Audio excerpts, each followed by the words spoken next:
ఇంత కష్టపడి ఉంటాడేమో. మళ్ళీ ఇన్నాళ్ళకి అన్ని శక్తుల్ని మోహరింపజేసి అన్ని కుట్రలకి తెరదీసి విపరీతంగా డబ్బులు ఖర్చు పెట్టి విశాఖ మేయర్ స్థానాన్ని అవిశ్వాస తీర్మానంలో గెలుచుకునేందుకు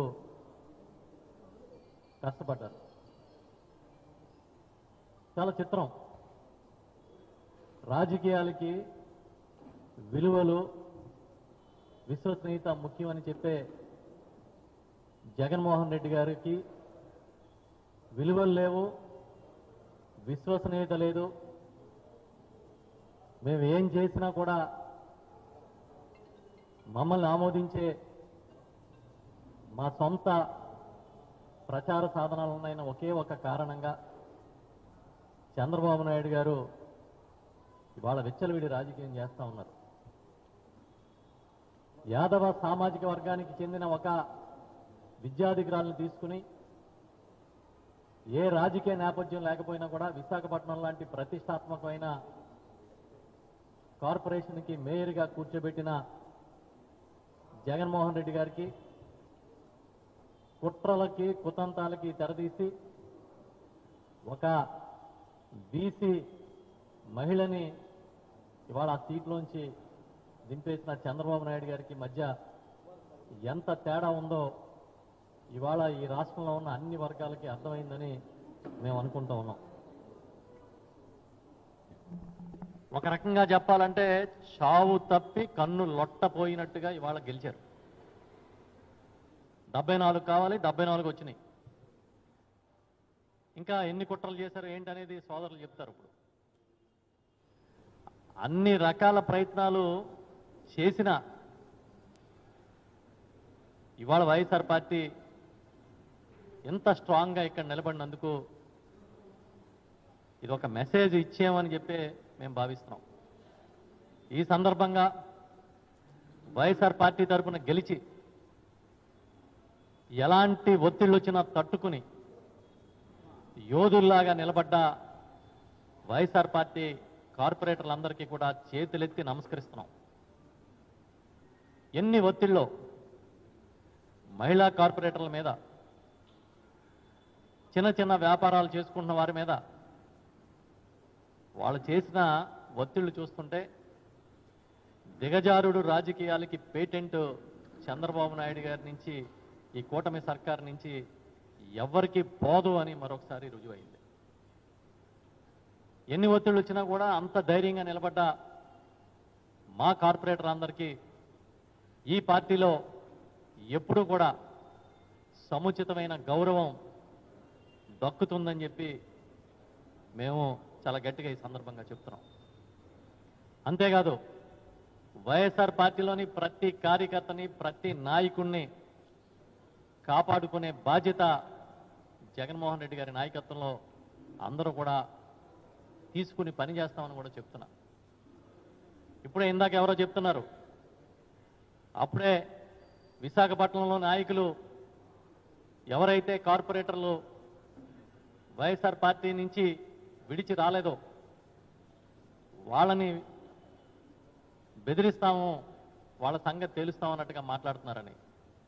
మేము మళ్ళీ చెప్తున్నాం, ఇలాంటి దుశ్చర్యలను మానుకోండి. అంత ధైర్యం ఉన్నవాళ్ళు కాబట్టి అక్కడ నిలబడగలిగారు. మీరు విశాఖపట్నంలో కానీ ఉత్తరాంధ్రలో కానీ ఎప్పుడూ లేని సంస్కృతిని ఇక్కడ ప్రవేశపెట్టొద్దని చెప్పి కూడా ఈ సందర్భంగా చెప్తున్నాం. ధర్మం చెర సత్యం వద అని మనం వింటాం ఒక నానుడి. ఇవాళ ధర్మాన్ని చెరబట్టి మీరందరూ కలిసి, అన్ని పార్టీల్లో ఉన్న నాయకులు కలిసి పైనుంచి కింద దాకా ఒక యజ్ఞంలాగా చేస్తే బొటాబొటీగా 74 కావాలంటే 74తో మాత్రమే దీన్ని కైవసం చేసుకున్నారు, అవిశ్వాస తీర్మానాన్ని గెలిచారనే విషయాన్ని మాత్రం మీరు మర్చిపోవద్దని మరొకసారి ఈ సందర్భంగా చెప్తూ,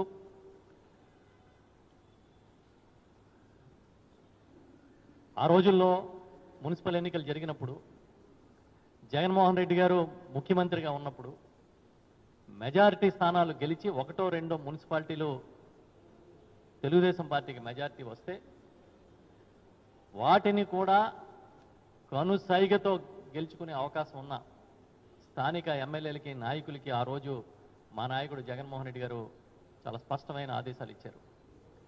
ఎక్కడ ఎవరిని ప్రలోభ పెట్టొద్దు, ఎన్నికల ప్రక్రియని గౌరవించండి, 100కి 98% గెలిచాం, ఒకటో రెండో పోతే నష్టం లేదని చెప్పి ఒక మెసేజ్ ఇచ్చారు. అలాంటి జగన్మోహన్ రెడ్డి గారికి ఏం చేసినా సరే, ఎన్ని అడ్డదారులు తొక్కైనా సరే అధికారం అన్ని స్థాయిల్లో మన చేతిలో ఉండాలనే చంద్రబాబు నాయుడు గారికి ఉన్న తేడాని మరొకసారి రాష్ట్ర ప్రజలందరూ గమనించాలని నేను విజ్ఞప్తి చేస్తూ ఉన్నాను. సోదరులు మాట్లాడతారు.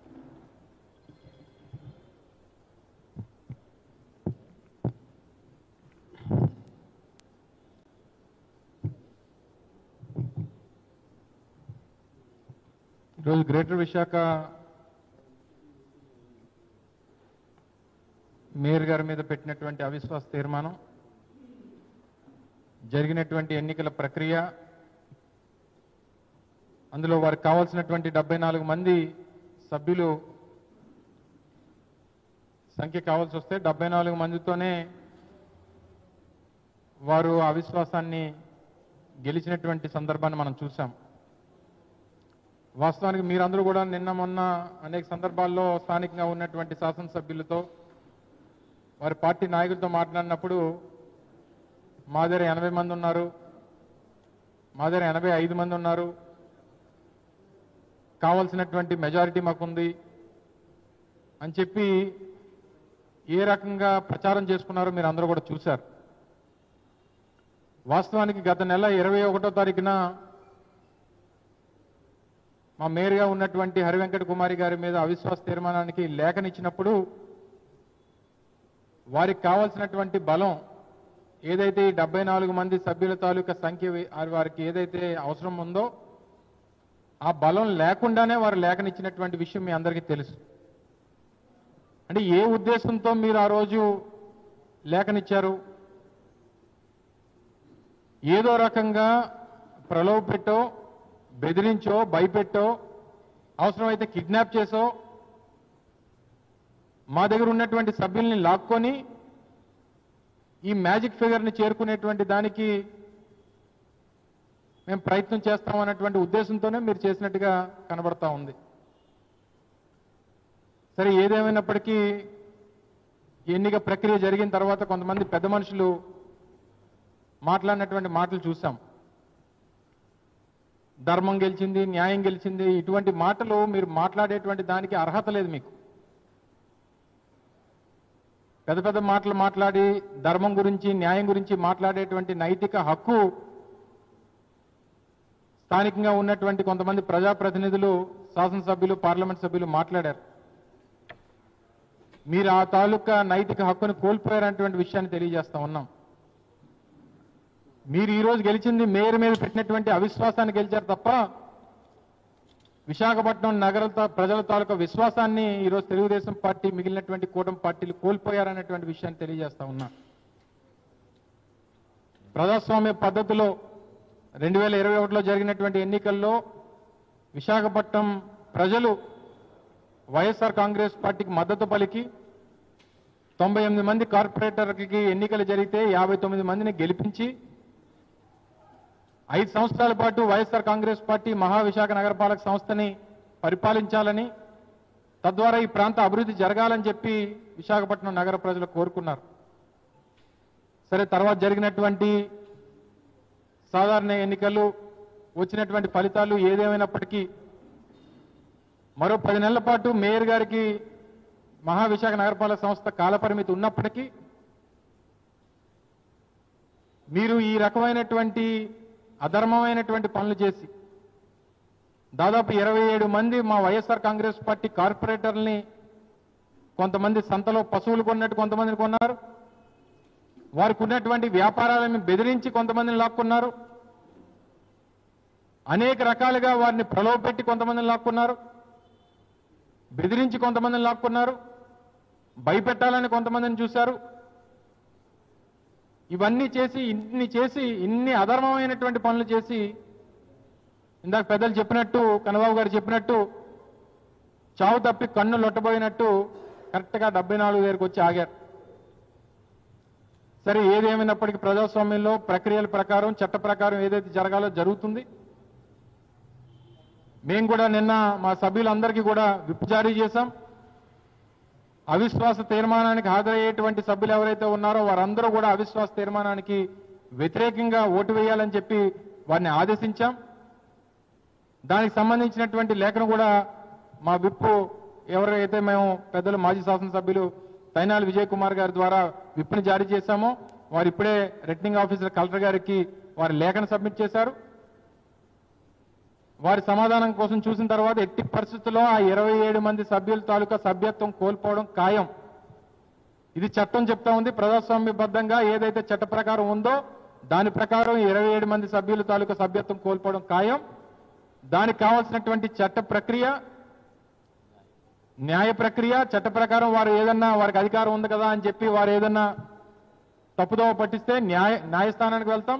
వారి సభ్యత్వం కోల్పోవడం ఖాయం అనేటువంటి విషయాన్ని కూడా తెలియజేస్తా ఉన్నాం. ఏదేమైనప్పటికీ ఇందాక పెద్దలు చెప్పినట్టు ఒక యాదవ్ సామాజిక వర్గానికి చెందినటువంటి మహిళ, ఈ ప్రాంతంలో అత్యధికులుగా ఉన్నటువంటి యాదవులకి ఆ గౌరవాన్ని ఇవ్వాలని,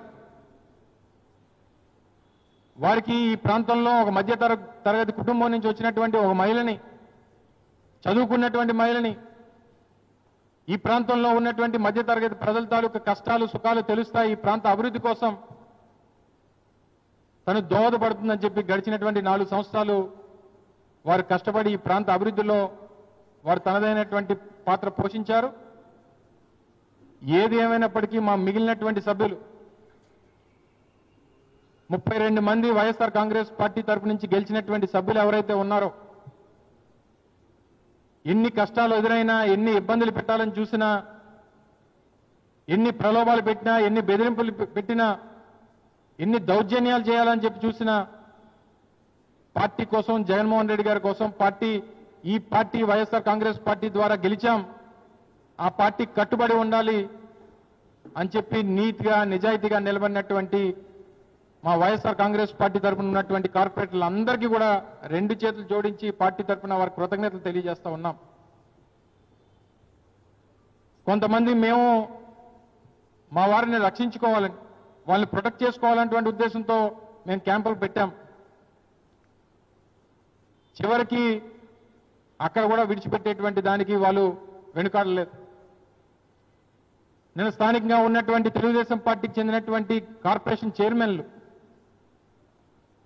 ఇక్కడి నుంచి స్పెషల్ ఫ్లైట్లో కేరళ వెళ్ళి,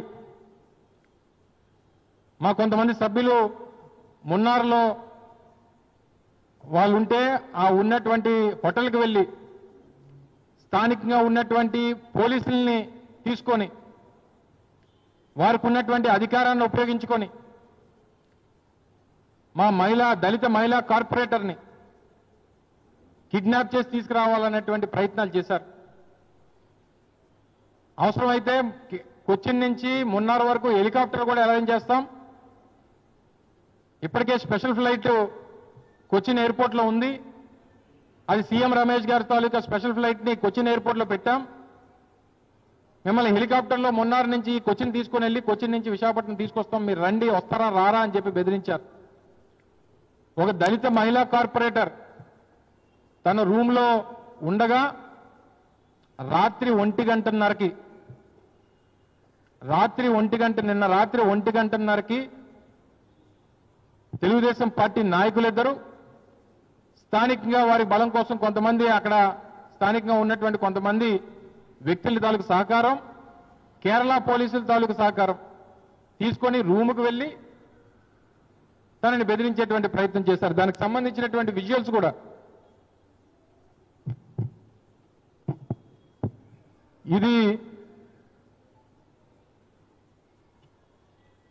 దానికి సంబంధించినటువంటి విజువల్స్ ఒక నియోజకవర్గ సమన్వయకర్త విఎంఆర్డీఏ చైర్మన్ గారు వారు ఇరువురు కలిసి పోలీసుల తాలూకు సహకారంతో కొంతమంది ప్రైవేట్ వ్యక్తుల తాలూకు సహకారంతో నిన్న రాత్రి 1:30కి ఇది చూడండి ఏం చేస్తున్నారు. ఇదా మీరు మాట్లాడినటువంటి న్యాయం, ధర్మం, సత్య హరిశ్చంద్రుల్లాగా మీరు మాట్లాడుతున్నటువంటి, మీరు పలుకుతున్నటువంటి సూక్తులు? ఇదంతా కూడా నిన్న రాత్రి 1 గంటన్నరకి నెల రోజుల పాటు మార్చి 21వ తారీఖున లేఖ ఇచ్చారు. తర్వాత ఈరోజు ఏప్రిల్ 19 అంటే దాదాపు 30 రోజుల పాటు అనేక మంది మా వైఎస్ఆర్ కాంగ్రెస్ పార్టీ కార్పొరేటర్లు, పోలీసుల్ని, స్థానికంగా ఉన్నటువంటి వారి ఇళ్ల దగ్గరికి పోలీసులు పంపించారు. చివరి కేరళలో ఉంటే కేరళలో ఉన్నటువంటి మా కార్పొరేటర్ల దగ్గరికి వారికి అధికారం ఉంది కాబట్టి స్థానికంగా వారి అధికారాలను ఉపయోగించుకొని మహిళా కార్పొరేటర్ గారి దగ్గరికి, ఇదిగోండి ఆ రూమ్ దగ్గరికి వెళ్ళి చేస్తున్నటువంటి రభస. ఫస్ట్ విజువల్ ఏమో హోటల్ లాబీలోది, ఇప్పుడు వస్తున్నటువంటి విజువల్ వారి రూమ్ దగ్గర చేస్తున్నటువంటి గొడవ.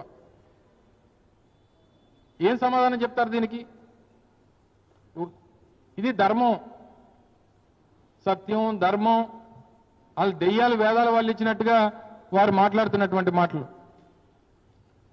ఇంకో విజువల్, ఇది హోటల్ నుంచి తను రాను, మీరు ఏం చేస్తారు చేసుకోండి, మీ అందరి మీద కేసు పెడతానంటే తిరిగి పారిపోతున్నటువంటి విజువల్స్.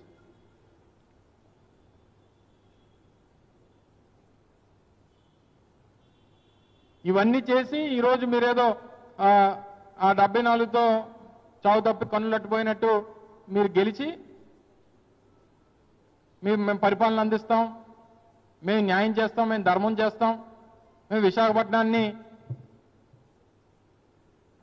మేము ఎక్కడికో తీసుకెళ్లి పెడతాం, ఇక్కడ భూములు ఉన్నాయి కదా అని చెప్పి 99 పైసలకి, ₹1 పైసాకి, ఆ లూలుకి 1500 కోట్ల రూపాయల భూమి ఏమో లూలుకి. మీరు విశాఖపట్నాన్ని ఉద్ధరించేది ఇది. మీకు అధికారం ఇస్తే, మీకు పెద్ద ఎత్తున ఒక మ్యాండేట్ ఇచ్చి మీకు అవకాశం ఇస్తే మీరు విశాఖపట్నాన్ని ఉద్ధరించేది ఇది. ఇవ్వండి, అమరావతిలో ఉంది కదా, మీకు బోల్డ్ అంత భూమి ఉంది కదా, మీ సొంత భూములు ఉన్నాయి. ఓ ఊరు పేరు లేనటువంటి కంపెనీ, గత నెలలో రిజిస్టర్ అయినటువంటి కంపెనీకి 59 ఎకరాల భూమి ఇచ్చారు. దేనికి ఇస్తున్నారు, ఎందుకు ఇస్తున్నారు, ఏం పెడతానంటే ఇస్తున్నారు? నేను ఐటీ మంత్రి గారు మాట్లాడుతూ, నిన్న నేషనల్ మీడియాతో మాట్లాడుతూ మేము ఎలాగే డీల్స్ చేసుకుంటామని చెప్తున్నాడు సిగ్గు విడిచి. నేషనల్ మీడియాలో, నేషనల్ ఛానల్లో మంత్రి గారిని అడిగితే ఆయన చెప్పేది ఏంటంటే, మాకు ఇప్పటి నుంచి కాదు, మాకు పూర్వం నుంచి 95 నుంచి మాకు ఇది అలవాటు, మేము ఎలాగే భూములు ఇస్తాం, ఎలాగే డీల్స్ చేసుకుంటామని చెప్తున్నాడు.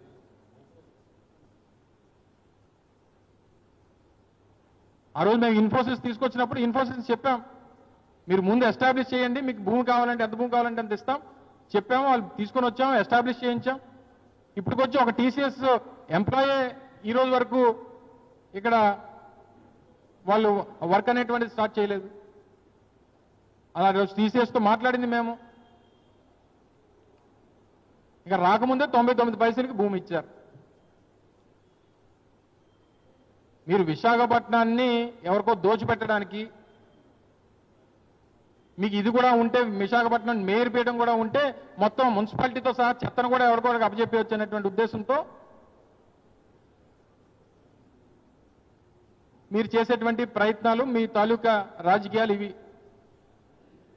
సరే, ఏదేమైనప్పటికీ ప్రతిపక్షంగా వైఎస్ఆర్ కాంగ్రెస్ పార్టీ మా తాలూకా పోరాటాన్ని, అది ప్రతిపక్షంలో ఉన్నా, మేము అధికారంలో ఉన్నా, ఒక బాధ్యతాయుతమైనటువంటి రాజకీయ పార్టీగా జగన్మోహన్ రెడ్డి గారి నాయకత్వంలో మా తాలూకా పాత్ర విశాఖపట్నం అభివృద్ధి కోసం, విశాఖపట్నం నగర ప్రజల కోసం అందరం కలిసికట్టుగా చేస్తాం. సరే, ఎన్నికలు అనేటువంటివి జరుగుతూ ఉంటాయి, ఇటువంటివి ఎదురవుతూ ఉంటాయి. కానీ కలిసికట్టుగా నిలబడి ఈరోజు పార్టీ కోసం కష్టపడి పనిచేసినటువంటి అనేక మంది నాయకులు, ముఖ్యంగా మాతో పాటు ఇంత కష్టకాలంలో కూడా నిలబడినటువంటి ఆ 32 మంది కార్పొరేటర్లు, వారందరికీ కూడా మరొకసారి వైఎస్ఆర్ కాంగ్రెస్ పార్టీ అంతా కూడా వారికి చేతులు జోడించి నమస్కరించుకుంటూ, రానటువంటి కాలంలో వారికి ఏ రకమైనటువంటి భవిష్యత్తు పార్టీ పరంగా రాజకీయంగా సముచితమైనటువంటి స్థానం ఇచ్చేటువంటి దానికి తప్పకుండా త్వరలోనే జగన్మోహన్ రెడ్డి గారితో కూడా ఒక సమావేశాన్ని వారితో ఏర్పాటు చేసి వారిలో మరింత మనోస్థైర్యాన్ని రాజకీయంగా వారికి మరింత భవిష్యత్తు ఇచ్చేటువంటి దానికి కూడా తప్పకుండా అందరూ కలిసికట్టుగా పనిచేస్తామని చెప్పి తెలియజేసుకుంటూ వారు చేసినటువంటి ఈ ఎన్నిక పూర్తిగా అధర్మం, అన్యాయం. వారు మేయర్ మీద మాత్రమే అవిశ్వాసం గెలిచారు తప్ప ప్రజల్లో విశ్వాసాన్ని కోల్పోయారనేటువంటి విషయాన్ని మరొకసారి ఈ సందర్భంగా తెలియజేస్తా ఉన్నా. Thank you.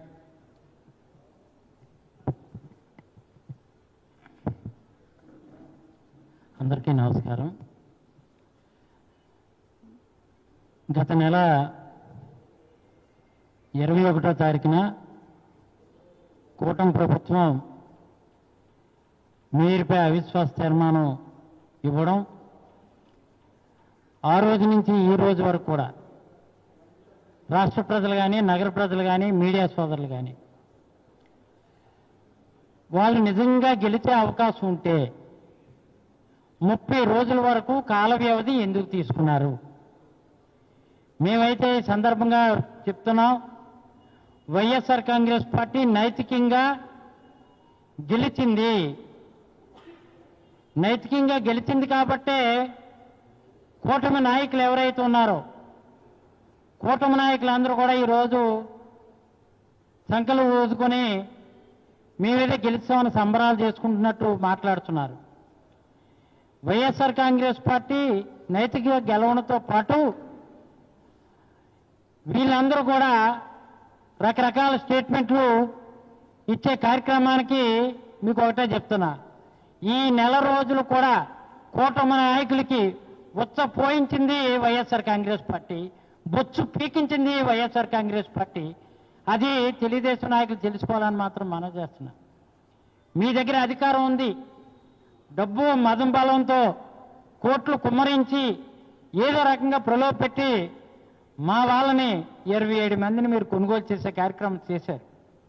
అయినప్పటికీ 32 మంది చెక్కు చెదరకున్నా మేమందరూ కూడా జగన్మోహన్ రెడ్డి వైపు ఉంటాం అని చెప్పి జగన్మోహన్ రెడ్డితోటే ఉంటాం, వైఎస్ఆర్ కాంగ్రెస్ పార్టీ ఎట్టి పరిస్థితుల్లో కూడా పార్టీ అభివృద్ధి కోసం నిరంతరం శ్రమిస్తూనే ఉంటామని 32 మంది కూడా ముక్త కంఠంతో ఉంటే మీరు అధికార బలంతో స్పెషల్ ఫ్లైట్ వేసుకుని లక్షలాది రూపాయలు ఎవడబ్బు సొమ్మని మీరు స్పెషల్ ఫ్లైట్తో కేరళ వెళ్ళారు. అక్కడి నుంచి ఒక చాపర్ బుక్ చేసుకొని మున్నారు ఏ విధంగా వెళ్ళారు అంటే ఏదో రకంగా భయభ్రాంతులకు గురి చేద్దామని ఒక కార్పొరేషన్ చైర్మన్, ఒక ఉడా చైర్మన్ మీరు వెళ్ళి గోండాలని, రౌడీల్ని ఇక్కడి నుంచి డీజీపీ చేత ఫోన్ చేయించి, ఎంత దౌర్భాగ్యం అంటే రాష్ట్రంలో ఉన్నటువంటి స్పీకర్ దగ్గర నుంచి, రాష్ట్ర పార్టీ అధ్యక్షుల దగ్గర నుంచి, ముఖ్యమంత్రి దగ్గర నుంచి కడకు కానిస్టేబుల్ వరకు కూడా ఈ నెల రోజులు కూడా మీరు అలా అన్ని వ్యవస్థలను వాడుకున్నారు. మేము ఎప్పుడు కూడా మీ తాలూకా కూటమిలో ఉన్నటువంటి నాయకుల్ని మీరు ఎక్కడున్నారో మేము అడగలేదే. మీకు ఎందుకు అంత భయం? నిన్న ఎయిర్పోర్ట్ నుంచి బస్సుల్లో దస్పాల్లాకి తీసుకొచ్చినప్పుడు పెద్ద పోలీసు బెటాలియన్ మొత్తం టీంని అంతని కూడా ఇక్కడ యువతల వైపు ఎవరో గూండాలు ఉన్నారు అనుకో చేయడమా? ఒకటైతే చెప్తున్నా, నిన్న మలేషియాలో మా సభ్యులు మీరు ఎవరైతే దాచిపెట్టారో ఒకడు మిస్ అవ్వగానే మలేషియాలో మోసమ్స్ పట్టుకునేవి కూటమి నాయకులు అందరూ కూడా. ఇది నిజం కాదా? మీరు ఆ ధర్మం గెలిచిందని చెప్పడం, న్యాయం గెలిచిందని చెప్తున్నారా? ఎక్కడి నుంచి వచ్చినటువంటి వాడు ఒక పార్లమెంట్ సభ్యుడు అధర్మంగా మీరేంటంటే అధికార బలంతో మీరేంటంటే ఇంతవరకు కూడా ఎక్కడ కనిపించట్లే. చంద్రబాబు గారు మార్కులు సంపాదించేద్దామంటే రకరకాల స్టేట్మెంట్లు, నగర శాసనసభ్యుడు ఒకడు, పార్లమెంట్ సభ్యుడు ఒకడు, ఒక కులద్రోహి, ఒక యాదవ్ కులానికి సంబంధించినటువంటి మహిళని ఆ రోజు జగన్మోహన్ రెడ్డి గారు అవకాశం కల్పిస్తే నీతిగా నిజాయితీగా 4 సంవత్సరాలు పరిపాలన సాగిస్తే ఒక కులద్రోహేమో మా దగ్గర ఇంకా కొలంబోలో ఉన్నటువంటి వాళ్ళు కూడా మాకు వచ్చేసినాం, మేము అట్టు పెట్టామని. మరి ఎందుకు ప్రయత్నం చేయలేకపోయారు? ప్రయత్నం చేశారు కదా, ఎందుకు ఒక్కరిని తేలేకపోయారు? తోక ముడుచుకొని వచ్చేసారు. ఈరోజు అందుకే చెప్తాను, నైతికంగా వైఎస్ఆర్ కాంగ్రెస్ పార్టీ గెలిచింది. అనైతికంగా కూటమి నాయకులు కేవలం 74 మీరు నిజంగా నిన్న, ఈ రోజు కాదు నిన్న ఎలక్షన్ నోటీసు నిన్న ఇచ్చినా సరే డెఫినెట్గా నిన్న 2 వికెట్లు మళ్ళీ మీ దగ్గర నుంచి పరిగెట్టుకొచ్చును. అదే ఒక 10 రోజుల ముందుగానైతే ఇంకా మీ దగ్గర ఉన్నటువంటి వాళ్ళు ఏదైతే 74 మంది ఉన్నారో 74 మందిలో 24 మంది మా దగ్గరే ఉన్నాం. మీరేంటంటే మీకు నిజంగా బలం ఉంటే గత నెల 21న ప్రకటించినప్పుడు 5 రోజుల్లోనో 10 రోజుల్లోనే ఎందుకు పెట్టే ఎలక్షన్ నోటీసు ఎందుకు ఇవ్వలేకపోయారు? నెల రోజులు ఎందుకు జాప్యం చేశారు?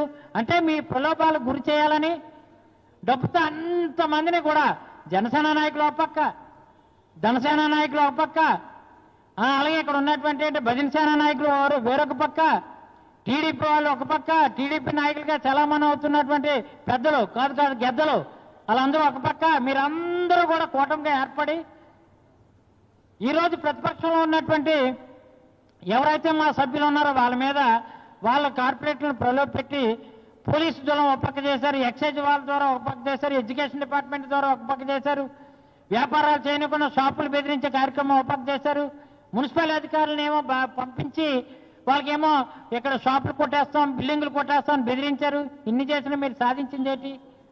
మ్యాజిక్ ఫిగర్ ఇందాక మా కన్నబాబు గారు చెప్పినట్టు ఒక 74 నుంచి ఒక్కడనే అదనంగా పట్టుకెళ్ళగలిగారా? అందుకని ఏంటంటే ఎప్పుడు కూడా కుతంత్రాలు, కుట్ర రాజకీయాలు, వెన్నుపోటు రాజకీయాలు అనేది తెలుగుదేశం పార్టీకి వెన్నతో పెట్టినటువంటి విద్య కాబట్టి మీ విద్యను మీరు ప్రదర్శించి ఈరోజు విజయం సాధించారనుకుంటున్నారు. ఎట్టి పరిస్థితుల్లో కూడా మీరు నైతికంగా అయితే వైఎస్ఆర్ కాంగ్రెస్ పార్టీ గెలిచిందని మాత్రం తెలియజేసుకుంటూ ఇక్కడి నుంచి ఇంకా ముచ్చెమటలు పెట్టించే కార్యక్రమం వైఎస్ఆర్ కాంగ్రెస్ పార్టీ తీసుకుంటుంది. పార్టీకి అండగా ఉన్నటువంటి కార్పొరేటర్స్ ఎవరైతే ఉన్నారో వాళ్ళందరూ కూడా ఈరోజు మరింత వాళ్ళ పట్ల మరింత భక్తిభావంతో, గౌరవభావంతో మళ్ళీ వాళ్ళ రాజకీయంగా వాళ్ళకి అండగా వైఎస్ఆర్ కాంగ్రెస్ పార్టీ ఉంటుందని తెలియజేసుకుంటూ ఇక్కడ అధర్మం గెలిచింది, ధర్మం ఎట్టి పరిస్థితుల్లో కూడా ధర్మం మా వెంట ఉందని మాత్రం మరో రకంగా చెప్తూ అనైతికంగా మీరు గెలిచారు, నైతికంగా వైఎస్ఆర్ కాంగ్రెస్ పార్టీ గెలిచిందని మాత్రం మీరు మరొకసారి తెలియజేసుకుంటూ సెలవు తీసుకుంటున్నాను.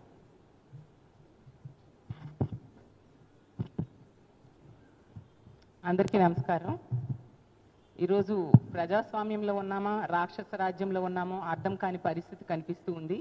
ఈ జీవీఎంసీ మేయర్ మీద పెట్టిన అవిశ్వాస తీర్మానం వాళ్ళు గెలవడం అనేది పూర్తిగా అనైతికం. ఎంత ఘోరం అంటే మా పార్టీ కార్పొరేటర్స్ మీద సామదాన భేద దండోపాయాలు ఉపయోగించి చాలా దారుణంగా వాళ్ళకి ప్రలోభాలకు గురి చేసి భయపెట్టి ఈ విధంగా గెలవడం అనేది నిజంగా ప్రజాస్వామ్యాన్ని ఈ కూటమిలో ఉన్న వాళ్ళు కూనీ చేశారు. అది క్లియర్గా అర్థమవుతూ ఉంది.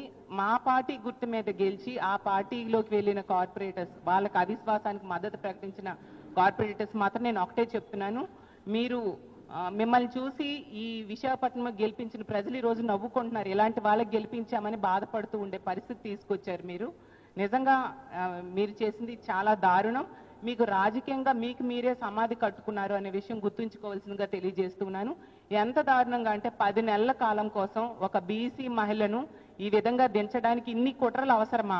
ఈ కూటమి ప్రభుత్వం అధికారంలోకి వచ్చాక ఏం చెప్పారు చంద్రబాబు నాయుడు గారు, పవన్ కళ్యాణ్ గారు, వీళ్ళందరూ ఏం చెప్పారంటే మేము ఎదుటి పార్టీ వాళ్ళని తీసుకున్నా వాళ్ళతో రిజైన్ చేయించి ఎలక్షన్ పెట్టి గెలిపిస్తాము అని చెప్పారు. ఏవి ఆ మాటలు చేతల్లో కనిపించవా?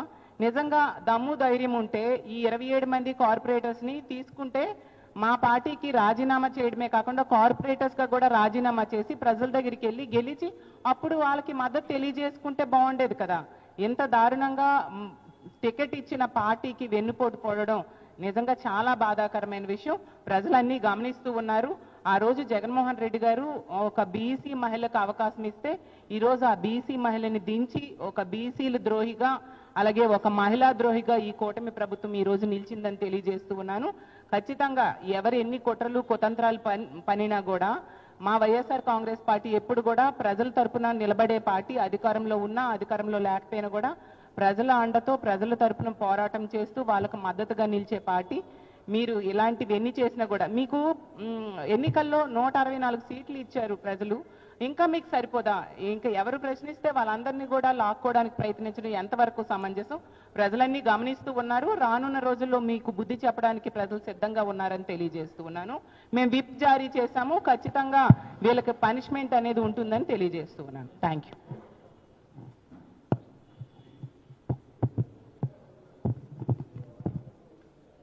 కూటమి అనేక రకాలైనటువంటి కుట్రలతోటి మేయర్ పీఠాన్ని హస్తగతం చేసుకునే ప్రయత్నం చేసింది. చంద్రబాబు గారి రాజకీయ జీవితమే కుట్రలు కుతంత్రాలతోనే ప్రారంభమైనటువంటి రాజకీయ జీవితం ఇది. అన్ని సందర్భాల్లో అధికారాన్ని దుర్వినియోగం చేస్తూ అడుగడుగునా ప్రలోభాలకు గురి చేస్తూ ఆయన రాజకీయ జీవితం మొత్తం జరుగుతూనే ఉంది.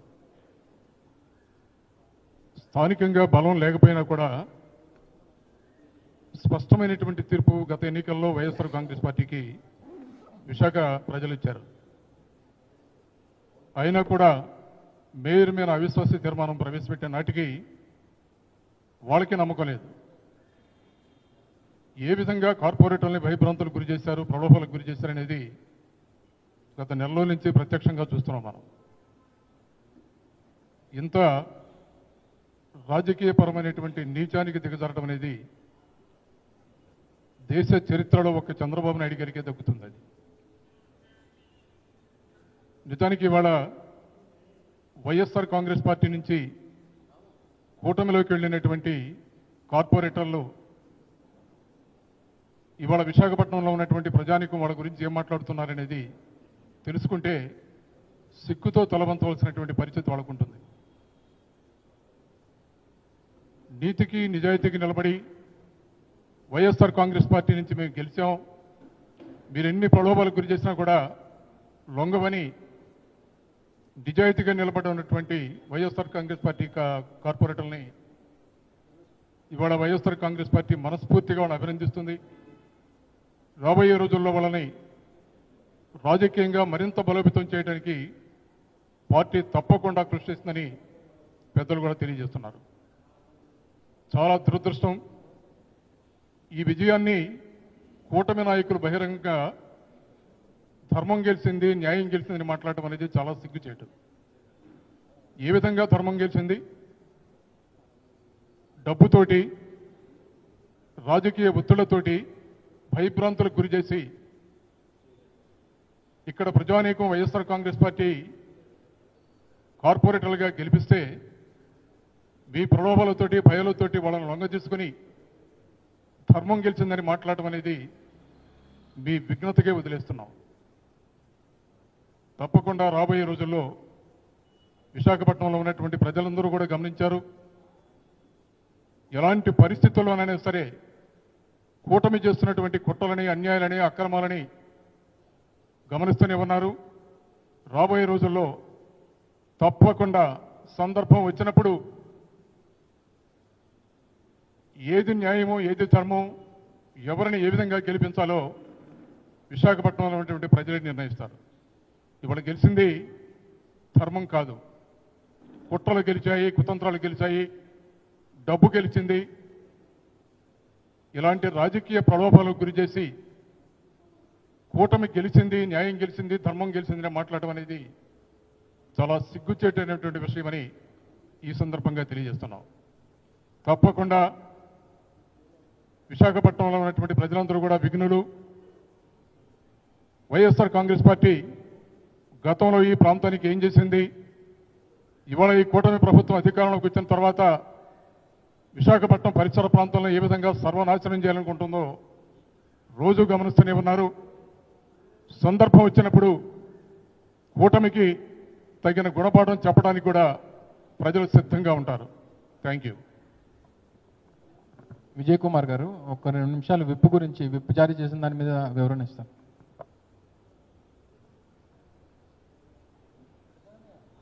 పెద్దలు ఇప్పుడే చెప్పారు. రీజనల్ కోర్టు కన్నబాబు గారు చెప్పినట్టుగా దురదృష్టం, వైస్రాయ్ హోటల్ రాజకీయాలే రాష్ట్రం అంతా నడుస్తున్నాయి. కొడుకేమో రెడ్ బుక్, తండ్రి ఏమో వైస్రాయ్ హోటల్ తాలూకా రాజకీయాలు చూస్తున్నారు. ప్రజలు గమనిస్తున్నారు ఇదంతా. కేంద్రంలో ప్రధానమంత్రి పాత్రలో ఉండి, రాష్ట్రంలో అధికారులు ఉండి, శాసనమండలిలో ఉన్నటువంటి సభ్యులు తగ్గించేస్తూ వాళ్ళు కూడా ప్రలోభాలు పెట్టి భయపెట్టి లాక్కోవడం ఒక పక్క జరుగుతూ ఉంటాయి. రాజ్యసభలో ఉన్నటువంటివి మా సీట్లు ఖాళీ చేస్తూ అవి కాజేసుకుంటుండే కూటమి ఒక పక్క అయితే, కనీసం ప్రజలకు చేరువుగా సేవ చేస్తున్నటువంటి వైఎస్ఆర్ కాంగ్రెస్ పార్టీ స్థానిక సంస్థల్లో అధికారులు ఉంటే ఈ వేసవిలో అత్యంత విలువైన కాలంలో ఇటు మంచినీటి వసతి వదిలేసి, ప్రజల సంక్షేమం వదిలేసి గత 2 నెలల నుంచి దీని మీద ఎక్సర్సైజ్ చేస్తూ, ఒక 1 నెల రోజుల నుంచి కార్యక్రమాన్ని చేస్తూ వైఎస్ఆర్ కాంగ్రెస్ పార్టీ జీబీఎంసీ విశాఖపట్నం అధికారులు దించేయాలని ఒక యావా తపంతో చేసిన ప్రక్రియ ప్రజలేమైనా హర్షిస్తారా? ఇది గమనిస్తున్నారు పూర్తిగా. ఇదేమైనా అవసరమా చంద్రబాబు నాయుడు గారు? మీ ముఖ్యమంత్రి పదవి పోతుందా? డిప్యూటీ సీఎం గారు మీ డిప్యూటీ సీఎం పదవి ఏం పోతుందా? ఒక ప్రజల నుంచి ఎన్నికైనటువంటి మెజారిటీ కార్పొరేటర్లు వారి కార్యక్రమాలు చేస్తూ ఒక మధ్యతరగతి మహిళ, ఓ బీసీ మహిళ, ఆమె చక్కగా ఎటువంటి అవినీతి ఆరోపణలు ఎక్కడా లేకుండా ఇవి ఉన్నటువంటి మీరు గాలి మాటలు చెప్తూ ఏదైనా ఒక ఆరోపణలో దర్యాప్తు చేసి ఆ దర్యాప్తు సంస్థ నిరూపణ అయిందని కానీ ఒక హైకోర్టులో కానీ ఇతర కోర్టులో కానీ ఏదైనా న్యాయస్థానం నుంచి ఆదేశాలు వచ్చి కానీ ఇటువంటి ఏమైనా తప్పిదం చేసింది ఆమె? ఏమిటి దించేయాల్సిన కారణం ఏంటి? అంటే మీకు విశాఖపట్నం మీద అమరావతిని అమ్ముకుంటున్నారు ఒక పక్క, అది సరిపోవట్లేదు, ఆకలి తరట్లే. విశాఖపట్నం మీద మీకు ఒక ఎజెండా ఉంది. ఆ ఎజెండా కోసమే ఈ 14 మాసాల్లో ఏదో చేద్దామని తప్పన ఇటువంటి కార్యక్రమాలు ఇవాళ మీరు చేసిన పని చాలా తప్పిదం. ప్రజాస్వామ్యంలో ఎవరు కూడా, నిజమైన ప్రజాస్వామ్యవాదులు ఎవరు కూడా దీన్ని హర్షించరు. దీని మీద మేమంతా పూర్తిగా ఖండిస్తూ, ముఖ్యంగా పార్టీ నన్ను ప్రభుత్వ విప్పుగా నియమించిన తర్వాత ఇవాళ మా పార్టీ అధ్యక్షులు పెద్దలు ఆదేశం మేరకు మేము ప్రిసైడింగ్ ఆఫీసర్ కలెక్టర్ గారు కూడా కాగితం ఇవ్వడం జరిగింది. మేము విప్ జారీ చేసాం మా కార్పొరేటర్లందరూ కూడా. అందులో ముఖ్యంగా ప్రధానంగా ఉన్నటువంటి 27 మంది మీద ఇవాళ మేము కలెక్టర్ గారికి లెటర్ ఇవ్వడం జరిగింది. వీళ్ళందరికీ మేము విప్ ఇచ్చాం. విప్ ఇష్యూ చేస్తే దానికి ఎగనిస్ట్గా వాళ్ళు హాజరైనారు. వాళ్ళు ఈ తాళ్ళకి మీరు వెరిఫై చేసి తగు చర్యలు తీసుకోవాలని చెప్పాం. ఈ రోజుతో ఈ కంప్లైంట్తో తదుపరి మేము పూర్తిగా దీని మీద చర్యలు తీసుకున్న దాన్ని బట్టి అటు ఎలక్షన్ కమిషన్ కానీ ఇటు మాకు కానీ మరి కలెక్టర్ గారు తెలియపరచాల్సి ఉంది. ఎవరు కూడా మిగలరు. వీళ్ళు పూర్తిగా వీళ్ళ సభ్యత్వం రద్దయిపోతుంది. పూర్తిగా పార్టీ ఇచ్చినటువంటి విప్ని వ్యతిరేకంగా వీళ్ళు హాజరై ఓ ప్రలోభాలు కానివ్వండి, ఇతర ఏ కారణాలు కానివ్వండి, ఈ కూటమి చేసిన మాటలు నమ్మేసి వాళ్ళు వెళ్ళి వాళ్ళ రాజకీయ జీవితాన్ని పాడు చేసుకున్నారు. ప్రజలైతే గుర్తించారు, ప్రజల్లో విలువలా లేదు. మీరు అనిపించిన కాలం కూడా ఏదో అధికారం చూపించి చంద్రబాబు నాయుడు గారు వీళ్ళందరూ చేసి కలెక్టర్ని ఇన్ఫ్లుయెన్స్ చేసి ఏదో చేస్తే తప్ప చట్ట ప్రకారం మేము ఇచ్చిన లెటర్ ప్రకారం అయితే వాళ్ళ తక్షణం రద్దు చేయాలి. 7 రోజుల్లో పూర్తిగా రద్దు చేయాల్సిన అవసరం ఎంతైనా ఉంది. అది జరుగుతుంది తప్పనిసరిగా. మరి ఏమైనా చేసి ఈ ప్రభుత్వాన్ని నమ్మలేకపోతున్నాం.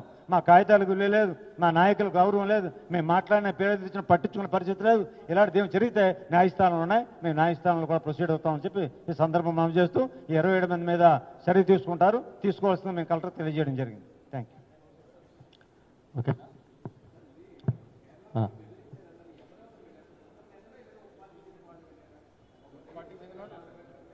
అంటే ఇప్పుడు అదంతా కలిపి కూటమిగానే కదా ఇది ఆపరేట్ చేస్తున్నారండి. ఒక పార్టీ ఆపరేట్ చేస్తుందా, కూటమి ఆపరేట్ చేస్తుందా? కేరళ వెళ్ళింది ఒక పార్టీ వాళ్ళు వెళ్ళి ఉంటారు, వేరే పార్టీ వాళ్ళు ఇంకో దగ్గరికి వెళ్ళి ఉంటారు. ఇది ఉమ్మడి ఆపరేషన్. ఇది అవునా, మంచి కోసం పనిచేస్తారు. ఇప్పుడు వీళ్ళకి విశాఖపట్నం మీద ఎంత ప్రేమ ఉంది అని అంటే ఈ కార్పొరేషన్ మీద 2 నెలల నుంచి అనుకుంటా ఇంచుమించుగా కనీసం కమిషనర్ వేయలే. 3.5 నెలల నుంచి కమిషనర్ లేడు విశాఖపట్నం కార్పొరేషన్కి. దీన్ని బట్టి వీళ్ళకి పదవి మీద ప్రేమ, విశాఖపట్నం ప్రజల మీద ప్రేమ అనేది అర్థమైపోతుంది. రోజు పత్రికల్లో చూస్తుంటే మంచినీళ్ళు అందట్లేదని, చెత్త తీయట్లేదని, రోడ్లు ఓడ్చట్లేదని, దీపాలు వెలగట్లేదని, దోమలు పెరిగిపోయినాయని. ఏంటది? మీకు కేవలం పదవులు తప్ప ప్రజలు పట్టరనడానికి ఇదే ఉదాహరణ. 2 నెలల నుంచి అందరూ దీంట్లోనే మునిగిపోయి ఉన్నారు. కంప్లీట్గా మేయర్ని దించేయాలి, మేము వచ్చి అక్కడ కూర్చోవాలి, ఏదైనా మా సొంత ఎజెండా ఏమైనా ఉంటే తీర్మానాలు చేసుకోవాలి. ఇది తప్ప ఇంకేం లేదు కదా. 3.5 నెలల నుంచి కమిషనర్ నియమించలేని నిర్వాహకంతో వచ్చే 10 నెలల్లో మీరేం చేస్తారు? మీరేం చేయగలుగుతారు? కొన్ని దమ్ముంటే ఈ 10 నెలల్లో వైఎస్ఆర్ పార్టీ చేయలేని కార్పొరేషన్లో ఈ పనులు, ఈ ప్రాజెక్టులు ఈ 10 నెలల్లో మేము చేస్తామని రేపు ఎల్లుండి ప్రకటించండి, చూద్దాం. మీరు ప్రణాళిక ఏంటో చెప్పండి. దేనికోసం వైఎస్ఆర్ పార్టీ వైఫల్యం ఎక్కడైంది, ఈ 10 నెలల్లో ఆ వైఫల్యాన్ని మీరు ఎలా అధిగమిద్దాం అనుకున్నారు? మీ ప్రణాళిక చెప్పండి, చెప్పండి చూద్దాం. ఈ 10 నెలల కాలంలో వార్డులన్నీ తిరిగి సాల్వాలు కప్పుకోవడానికి సరిపోతుంది మీ టైం అంతా. అంత మించి మీరు చేసేదే ఉండదు. సందర్భంగా ఒకటే చెప్తున్నాం, ఇంతకుముందు సోదరులు అమర్నాథ్ గారు చెప్పారు, పెద్దలందరూ చెప్పారు. మీరు అవిశ్వాసం గెలిచారు, ప్రజల విశ్వాసాన్ని అయితే కోల్పోయారు. ఒక 10 మెట్లు కిందకి పడిపోయింది మీ రాజకీయం ద్వారా, మీ పరపతి. ఒక విద్యాధికారులైన బీసీ మహిళా మేయర్ని దింపడం కోసం ఎన్ని కుట్రలు మీరు చేశారనేది మీ చరిత్రలో, విశాఖపట్నం చరిత్రలో నిలిచిపోయింది. మేము పెద్దలు బొత్స సత్యనారాయణ గారు కౌన్సిల్లో మా లీడర్ ఆఫ్ అపోజిషన్ వారు కానీ, సిటీ అధ్యక్షులుగా ఉన్న మాజీ మంత్రి గారు అమర్నాథ్ గారు కానీ, ధర్మశ్రీ గారు మాజీ విప్పు గారు కానీ, మా కోఆర్డినేటర్సు, ఎమ్మెల్సీలు, ఇంకా చాలామంది నాయకులు కంప్లీట్గా కేవలం వైఎస్ఆర్ పార్టీ కార్పొరేటర్లకి ధైర్యాన్ని ఇచ్చి పార్టీ పరపతిని తగ్గిపోకుండా వాళ్ళందరినీ కూడా కాపాడుకోవడానికి ప్రయత్నం చేయాల్సి వచ్చింది. ఎందుకంటే ప్రతిరోజు బెదిరింపులే. ఒకడికి ఇల్లు పడగొడతా ఉంటారు, ఒకటికేమో లైసెన్సులు రద్దు చేస్తూ ఉంటారు, ఒకరికి ప్రాణాలు తీస్తూ ఉంటారు. అసలు ఏంటిది? విశాఖపట్నంలో కొత్త సంస్కృతి మీరు తీసుకొచ్చారనేది అందరికీ అర్థమవుతుంది. దయచేసి మేము చెప్పేది ఒక్కటే, మీరు మీ పక్షాన ఎంత బెదిరించినా రాలేదనే కోపంతో మా వాళ్ళు ఎవరి జోలికైనా వస్తే మాత్రం ఖచ్చితంగా వైఎస్ఆర్ పార్టీ చాలా వైల్డ్గా రియాక్ట్ అవుతుంది. ఇందులో ఏం తేడా లేదు. మేమందరం కూడా వాళ్ళకి అండగా నిలబడతాం. ఇంకా వెళ్ళిపోయిన వాళ్ళ గురించి మనం ఇప్పుడే నాయకులందరూ చెప్పారు, అది వాళ్ళ విజ్ఞత.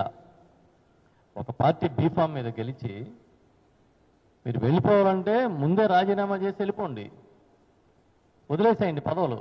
అందుకని ఇది కాదు పద్ధతి. ఇంకా చాలా సందర్భాలు ఉంటాయి, మళ్ళీ మాట్లాడదాం.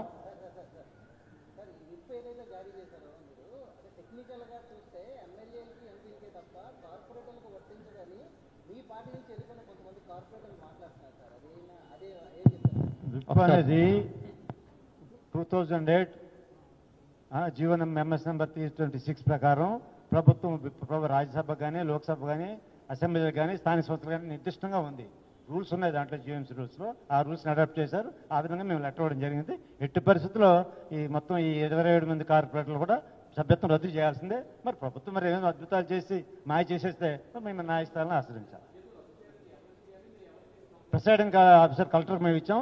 కలెక్టర్ దాని మీద రాస్తుంది. ఇలా ఎన్నికల కమిషన్ చర్య తీసుకుంటాం. రిపోర్ట్ యాజ్ ఇట్ ఈజ్గా మేము ఇచ్చిన కంప్లైంట్ మీద రిపోర్టు పూర్తిగా పారదర్శకంగా కలెక్టర్ గారు ఎలక్షన్ కమిషన్ పంపించాలి. ఆటోమేటిక్గా ఎలక్షన్ కమిషన్ మిగతా కార్యక్రమం చేస్తుంది.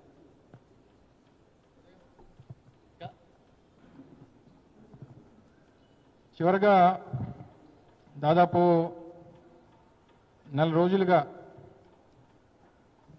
తెలుగుదేశం పార్టీ పెట్టినటువంటి అవిశ్వాస తీర్మానం, కూటమి పార్టీలు కలిసి పెట్టినటువంటి అవిశ్వాస తీర్మానాన్ని ఎదుర్కొనేటువంటి దానికి మా పార్టీలో ఉన్నటువంటి కార్పొరేటర్లని కాపాడుకునేటువంటి ప్రయత్నం, వాళ్ళని రక్షించేటువంటి ప్రయత్నం, కూటమి పార్టీలు పెట్టినటువంటి బెదిరింపుల్ని తట్టుకునేటువంటి విధంగా వారిలో ధైర్యాన్ని నింపేటువంటి దానికి అండగా నిలబడినటువంటి మా పార్టీ అధ్యక్షులు జగన్మోహన్ రెడ్డి గారు ఎప్పటికప్పుడు సమీక్షిస్తూ ఉన్నారు. స్థానికంగా మా పార్టీ పెద్దలు, శాసనమండలి ప్రతిపక్ష నేత అయినటువంటి పెద్దలు బొత్స సత్యనారాయణ గారి నేతృత్వంలో అందరం కూడా కోఆర్డినేటివ్గా స్థానికంగా ఉన్నటువంటి నాయకత్వం, స్థానికంగా కోఆర్డినేటర్లు, పార్టీ సీనియర్ నాయకులు అందరం కూడా కలిసికట్టుగా చాలా వారి తాలూకా సలహాలు సూచనల మేరకు అన్ని రకాలుగా కూడా వాళ్ళని కాపాడుకునేటువంటి ప్రయత్నం చేశాం. ఏదేమైనప్పటికీ నా పెద్దలు చెప్పినట్టు వారు అధర్మంగా చేసినటువంటి ఎన్నికల ప్రక్రియ లేదా వారు గెలిచినటువంటి తీరు ఇవన్నీ ప్రజలు రానటువంటి కాలంలో నిర్ణయిస్తారు. ఏదేమైనప్పటికీ మాతో పాటు ఈ కష్టకాలంలో నిలబడినటువంటి పార్టీ నాయకత్వం, ముఖ్యంగా మా 32 మంది కార్పొరేటర్లకు కూడా మరొకసారి పార్టీ తరఫున హృదయపూర్వకంగా వారికి ధన్యవాదాలు, కృతజ్ఞతలు తెలియజేసుకుంటూ, మరి మీ ద్వారా వారికి అందరికీ కూడా మా పార్టీ తరఫున వారికి ధన్యవాదాలు తెలియజేసుకుంటూ సెలవు తీసుకున్నాం. Thank you.